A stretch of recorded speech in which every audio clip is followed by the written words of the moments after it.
I'm Andy Temte, and welcome to the Saturday Morning Muse. Start your weekend with me by exploring topics that span leadership, business management, education, and other musings that are designed to support your journey of personal and professional continuous improvement. Today is September the 14th, 2024. I talk a lot about employee engagement in this forum and also about the costs and dangers of employee active disengagement. According to a recent Gallup survey, for the full year of 2023, only 33% of employees are engaged in their work, which is a slight uptick from the previous year's number of 32%. More importantly, the proportion of employees in the U.S. who are actively disengaged fell slightly to 16% from a 2022 high of 18%. While this represents a small year-over-year improvement, Gallup estimates that the impacts of active disengagement amount to $1.9 trillion of lost productivity in the United States. Stop and think about that for just a moment. Putting it into perspective, that's a whopping 8% of U.S. gross domestic product, or GDP. Just imagine the lift in economic growth, equity markets, productivity, trade that would accompany a significant reduction in active disengagement. So, if you're one of those who think that poor management practices don't impact the macroeconomy, think again. Poor management practices impact your company's culture, then its bottom line, then your industry's performance, and ultimately it all gets rolled up into GDP, the most prominent measure of macroeconomic performance. In my second book, The Balanced Business, I talk a lot about the accidental manager and the impact of becoming an accidental manager. The costs of not investing in excellence in leadership and management, they are real, and those costs are high. So, if you've got a bunch of accidental managers running around your company, invest in their leadership skills today.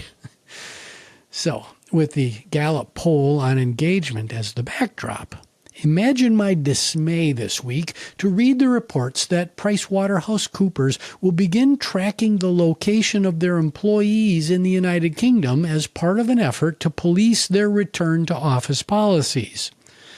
Eye roll and no, the COVID-19 pandemic represented a global-scale natural experiment in work-from-home and hybrid work models, and many businesses made significant progress in balancing employee desires for autonomy and work-life flexibility with the need for accountability and productivity.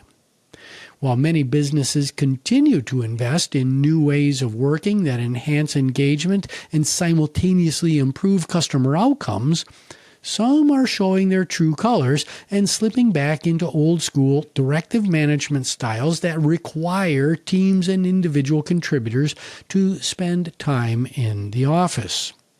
So, here's a few questions. Was it the most efficient and culture-enhancing business model to require employees to fight traffic so they can sit in a cube all day with the occasional break for trips to the bathroom, water cooler, and the break room? On a macroeconomic scale, the data points to an emphatic no to this question. Next question. Is the structure of the physical working environment and its impact on culture unique to a particular company's business model? Certainly. There are many environments where in-person interaction is essential to success. Last question. Do employees hate being treated like children when they're told what to do, especially when the data and experiences in other businesses belie the messages they're getting from their management team? Oh, hell yeah. So, here's today's message to employers. Hey leaders, Did you get the memo that your people hate being treated like coin-operated machines and that improvements in employee engagement can significantly enhance your company's culture and its bottom line? If so, your decisions to play Big Brother and force your people back into the office based on your feelings that people work better face-to-face or to improve the payoff to your existing real estate investments are adding to employee dissatisfaction and disengagement.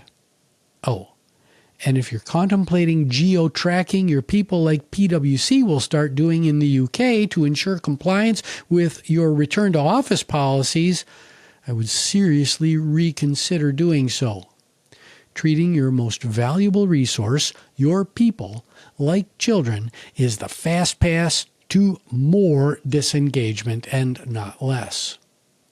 It will be fascinating to watch the impact of PwC's decision to track the location data of its people in the UK on engagement. My prediction is that this experiment will not go well.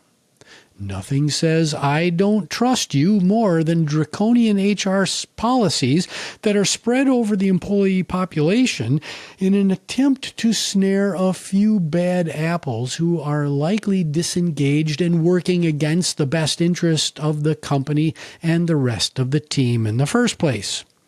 The solution?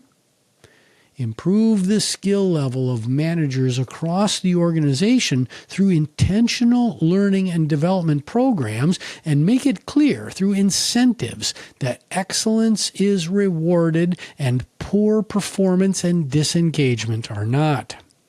The bad apples will opt out and head for more fertile pastures to apply their mediocre skills and display their poor work ethic for all to see.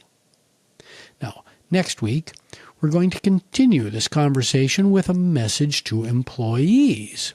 As you might imagine, employee engagement is a shared responsibility. It's a two-way street between employer and employee.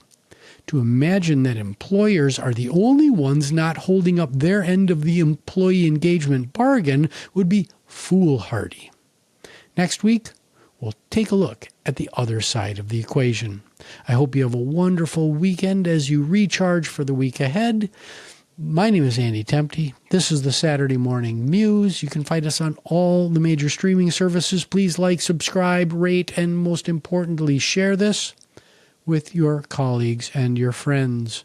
This show was produced by Nicholas Tempty.